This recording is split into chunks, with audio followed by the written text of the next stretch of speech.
नमस्कार साथियों, स्वागत है आपका हमारे चैनल ए होम्योपैथ पर। मैं हूं डॉक्टर रवि रोशन और आज हम चर्चा करने जा रहे हैं साथियों हमारे hair fall and homeopath series के अगले वीडियो पे।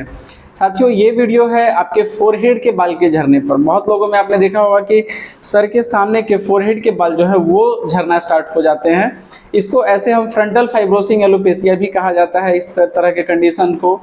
साथियों सबसे पहले समझते हैं कि इस तरह का कंडीशन होने का कुछ मुख्य कारण क्या होता है। जैसे कि टॉप मोस्ट आप जानते हैं कि बाल झड़ने का सबसे मुख्य कारण जो होता है वो होता है आपका जेनेटिक्स। जेनेटिक्स से मतलब ये है कि अगर आपके किसी पेरेंट्स में, आपके पूर्वज में अगर ये तरह का कंडीशन रहा है, मतलब आपके फादर में, ग्रैंडफादर में सामने के बाल झड़ना, तो वो उम्मीद है कि आप में भी ये कंडीशन हो सकता है। तो ये एक फैक्टर हो जाता है। दूसरा आपका फैक्टर हो जाता है साथियों हार्मोनल इम्बैलेंस। अब हार्मोनल इम्बैलेंस को आप इस तरीके से भी समझ सकते हैं कि जैसे मेनोपॉज होना। बहुत सारी महिलाओं में ये चीज होता है कि सामने के बाल झड़ना शुरू हो जाते हैं आफ्टर मेनोपॉज, मेनोपॉज के बाद। उसके बाद साथियों ऑटो इम्यून डिजीजेस भी इसके कारण हो सकते हैं। उसके बाद बात करें साथियों तो कुछ सर्जरीज होते हैं। सर्जरी बोले तो जो ऑपरेशंस होते हैं, जैसे कि फेस लिफ्ट सर्जरी होता है, तो फेस लिफ्ट सर्जरी कराने के बाद भी कुछ लोगों में देखा जाता है कि फ्रंटल फाइब्रोसिस होना शुरू हो जाता है। उसके बाद जो है आपका किसी किसी केस में जो है हेयर ट्रांसप्लांट जो लोग करवाते हैं, तो हेयर ट्रांसप्लांट के कंडीशन में भी ये हो सकता है कि आपने हेयर ट्रांसप्लांट कराया और उसके बाद जो है आपका फ्रंटल फाइब्रोसिंग जो है स्टार्ट हो गया है। तो ये सारी रीजंस हैं जिनकी वजह से आपका फ्रंटल फाइब्रोसिंग एलोपेशिया हो सकता है, यानी कि आपके फोरहेड के बाल झड़ सकते हैं। अब साथियों बात करते हैं कि कौन सी मेडिसिन हम यूज करें इस तरह के कंडीशन के लिए। तो साथियों मेडिसिन तो खैर बहुत है, उसमें से जो फ्रंटल फाइब्रोसिंग के लिए मेनली मैं आपको दो मेडिसिन के जो है प्रिस्क्राइब करना चाहूंगा, दो मेडिसिन के बारे में आपसे चर्चा करना चाहूंगा। उसमें से सबसे पहले आता है हमारा एमोन कार्ब। अब और दूसरा अगर हम लेकर के चलें तो दूसरा जो मैं मेडिसिन आपसे बतलाना चाहूंगा वो होगा हमारा साइलेसिया।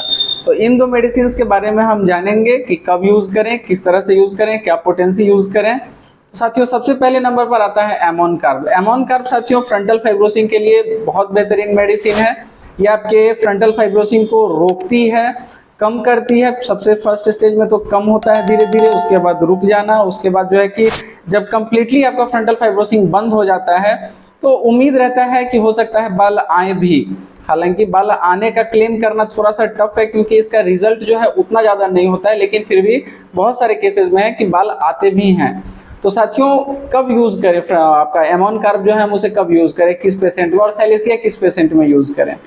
तो एमोन कार्ब के बारे में बहुत जो सबसे ज्यादा जो कहें कि पेक्यूलियर सिम्टम अगर हम लेकर के चले तो एक हो गया आपका बॉडी कंस्ट्रक्शन। तो बॉडी कंस्ट्रक्शन आप एमोन कार्ब पर देखेंगे कि मोटे ताजे थुलथुले टाइप के जो लोग होते हैं, बिल्कुल तोंद निकला हुआ सा बड़ा सा हेल्दी टाइप के पीपल होते हैं। और उनमें एक मेंटल सिम्टम क्या देखने को मिलता है कि बहुत ज्यादा आलसी किस्म के लोग होते हैं। मतलब जैसे होता है ना कि कुछ भी काम नहीं करना चाहते हैं, बस बैठे बैठे उन्हें दिन काटना है। तो इस तरह का अगर आपके साथ शिकायत है, आपको लगता है कि आप दिन मतलब कुछ करने का इच्छा नहीं करता है, कोई काम करने का मन नहीं करता, मन करता है बस बैठे रहें, एक अजीब सा आलस पकड़े रहता है, शरीर आपका जो है वो तोंद निकला हुआ है, मोटे ताजे थुलथुले हैं अगर, तो आपके लिए जो है एमोन कार्ब एक बेहतरीन मेडिसिन साबित हो सकता है आपके फ्रंटल फाइब्रोसिंग एलोपेशिया के लिए।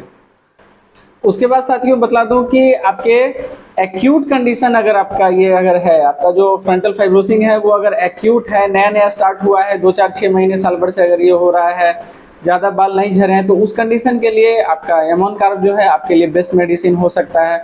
अगर इसके एग्रावेशन एमेलियोरेशन की बात करें तो अगर आप महसूस करते हैं कि बारिश के मौसम में जो है, रेनी सीजन में जो है आपके बाल अगर सामने के ज्यादा झड़ते हैं, तो उस कंडीशन में आपके लिए एमोन कार्ब बेस्ट मेडिसिन है।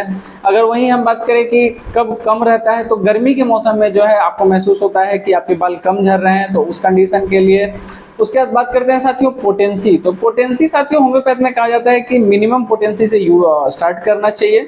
जैसे कि आपका 6 नंबर पोटेंसी, एमोन कार्ब की बात करें तो 6 नंबर से आप स्टार्ट कर सकते हैं, या फिर आप 30 नंबर से भी स्टार्ट कर सकते हैं, उसमें भी कोई दिक्कत नहीं है। पहले 30 नंबर पोटेंसी जो है 30 CH उसे यूज करें। आपके लगभग 1 से 1.5 महीने यूज करने के बाद आपको लगता है कि बाल झड़ना कम हो गया है या बाल झड़ना बंद हो गया है, तो उसके बाद आप 200 पे भी जा सकते हैं। 200 पोटेंसी उसके बाद 1.5 महीने बाद आप यूज करना शुरू करें। खुराक की बात करें तो 2-2 बूंद सुबह और शाम दोनों टाइम आप खाएं। बहुत बेहतरीन आपको रिजल्ट मिलता है इससे। मतलब बाल झड़ना तो बंद होता ही है, उसके साथ साथ क्या है कि आपका बाल आने का भी उम्मीद रहता है, क्योंकि एक्यूट कंडीशन में एमोन का बेहतर काम करता है। उसके बाद बात करते हैं साथियों हमारे अगले मेडिसिन की। तो हमारा अगला मेडिसिन है साथियों साइलेसिया। तो साइलेसिया साथियों सबसे पहले तो आपको बता दो कि क्रॉनिक फ्रंटल फाइब्रोसिंग एलोपेशिया के लिए साइलेसिया एक बहुत बेहतरीन मेडिसिन है। मतलब कि बहुत लंबे समय से जो है आपका सामने का बाल झड़ते जा रहा है, सामने का लग रहा है कि अच्छा खासा बाल जो है वो उड़ गया है, तो उस कंडीशन के लिए आपके लिए साइलेसिया बेस्ट मेडिसिन हो सकती है। उसके साथ साथ अगर कुछ अलग सिम्टम्स की बात करें तो साइलेसिया एक सबसे ज़्यादा जो साइलेसिया सबसे अच्छा काम करता है वो करता है आपके जो पाम से या फिर फुट से जो पसीना निकलता है, मतलब कि तलवे से या तलहथी से जो पसीना निकलने का जो बीमारी होता है, और ख़ास करके वो छूटने के बाद, मतलब कि तलवे से या तलहथी से आपका पसीना निकलना बंद हो गया और उसके बाद हेयर फॉल स्टार्ट हुआ है, तो उसके लिए साइलेसिया आपके लिए बेस्ट मेडिसिन हो सकता है साथियों। अगर हम बात करें इसके एग्रावेशन की, तो इसके वेदर चेंज के टाइम में जो है इसके एग्रावेशंस होते हैं। जैसे कि जब मौसम बदल रहा होता है, जैसे ठंड से गर्मी का मौसम जब आ रहा होता है उस कंडीशन में, या फिर गर्मी से ठंड की तरफ जा रहे होते हैं या बारिश की तरफ जा रहे होते हैं, उस कंडीशन जब भी मौसम बदलता है उस समय पेशेंट को लगता है कि उसका जो है बाल झड़ना भी बढ़ जाता है या और भी किसी तरह की कोई प्रॉब्लम्स हैं वो भी बढ़ जाती हैं, तो उनके लिए जो है साइलेसिया एक बेस्ट मेडिसिन हो सकती है।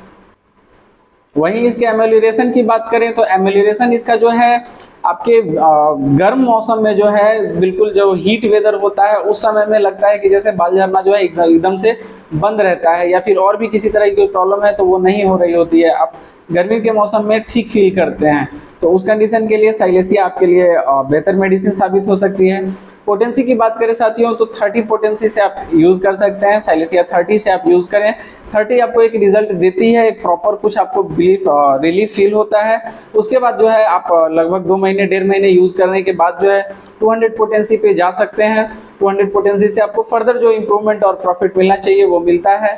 उम्मीद रहता है कि बाल झड़ना बंद तो हो जाता है और उसके साथ साथ बाल आना भी शुरू होता है, लेकिन इसमें समय लगता है, इसलिए मैंने कहा कि 1.5 से 2 महीने आप 30 पोटेंसी यूज़ करें।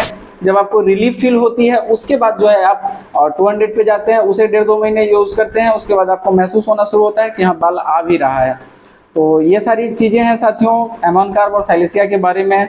उम्मीद है कि मैं पूरी जानकारी आपको प्रॉपर तरीके से समझा पाया हूँ। तो पूरा वीडियो देखने के लिए धन्यवाद साथियों। अगर वीडियो पसंद आई हो तो प्लीज़ वीडियो को लाइक करें। अगर कुछ बतलाना चाह रहे हो या कुछ पूछना चाह रहे हो तो आप कमेंट कर सकते हैं। मैं आपके हर कमेंट को बहुत ध्यान से देखता हूं और पूरी कोशिश करता हूं कि प्रत्येक कमेंट को प्रॉपर रिप्लाई दे सकूं, प्रॉपर उसे समझ सकूं। अगर आप होम्योपैथ को बेहतर ढंग से समझते हैं तो आपको पता होगा कि होम्योपैथ जो वो सिम्टम बेस्ड सारी रेमेडीज़ होती हैं, तो आपको लगता है कि इन दोनों के अलग अगर आपको कुछ देखना है, इसके अलावे भी अगर मेडिसिन को आप देखना चाहते हैं तो कुछ मेडिसिन मैं आपको शॉर्टकट में बतला दूं। जैसे कि आपका टेल्यूरियम एक मेडिसिन है जो कि आपके लिए फ्रंटल फाइब्रोसिंग एलोपेशिया के लिए एक बेहतर मेडिसिन साबित हो सकती है। उसके बाद मैं आपको बतला दूँ नेट्राम्योर हो गया आपका, उसके बाद हीपर सल्फर है, उसके बाद मर्कसोल है। तो ये सारी मेडिसिन हैं, इनको भी आप देख सकते हैं। इनसे अगर आपको लगता है कि आपके सिम्टम्स जो हैं इन मेडिसिन से ज़्यादा मैच करते हैं तो आप इनके बारे में भी सोच सकते हैं। अगर इन मेडिसिन के बारे में ज़्यादा जानना है तो आप मेरे चैनल में भी बहुत सारी मेडिसिन की जानकारी आपको मिल जाएगी, और बाकी आप अदर बुक से या फिर अलग आप वीडियोज़ से आप सर्च कर सकते हैं। आपको सारी मेडिसिन कहीं ना कहीं सारी मेडिसिन की जानकारी अवेलेबल होती ही हैं। तो और ख़ास करके दोस्तों एक बात बतला दो कि ये दोनों ही मेडिसिन जैसे एमोन कार्ब है या फिर साइलेसिया है या बाकी भी मेडिसिन हैं, इनका कोई साइड इफेक्ट नहीं है। अगर आप सिंगल रेमेडी एक बार में यूज़ करते हैं तो वो आपको प्रॉफिट कर सकती है, लॉस नहीं कर सकती है, क्योंकि ऐसा कोई भी जानकारी आज तक अवेलेबल नहीं है कि होम्योपैथ की ये मेडिसिन जो हैं इन्होंने किसी को किसी तरह का कोई लॉस पहुँचाया हो। और ख़ास करके 30 या 200 पोटेंसी जो है किसी तरह का कोई हार्म नहीं हो सकता, आपको किसी तरह का साइड इफेक्ट नहीं होना है, तो आप बेझिझक इन मेडिसिन का यूज़ कर सकते हैं और बेहतरीन रिजल्ट आपको देखने को मिलता है साथियों। तो पूरा वीडियो देखने के लिए धन्यवाद साथियों, मिलते हैं अगले वीडियो में।